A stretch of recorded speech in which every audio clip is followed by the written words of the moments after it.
Guys முதல்ல நான் தெரியலண்ணா கிளியரா தெரியும் தான் நினைக்கிறேன். கொஞ்சம் அமைதியா இருங்களா டே. நம்ம ஒரு விஷயம் ஸ்டார்ட் பண்ணியிருக்கோம், அந்த விஷயத்தை பத்தி பேச வந்திருக்கேன். ஆரம்பிக்கும் போதே இந்த கரண்ட்லாம் ஆஃப் ஆகுது. சரி ஓகே, இருந்தாலும் நம்ம சொல்லுவோம். நம்ம இப்போ ஒரு யூடியூப் சேனல் ஆரம்பிச்சிருக்கோம்.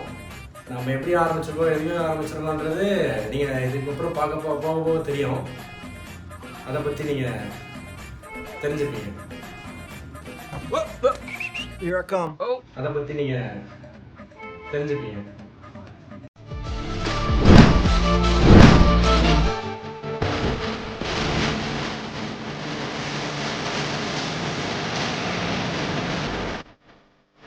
இதுதான் சுகமா, கடவுளின் வரமா, கண்களின் கண்ணீர் தாலாட்டுமா?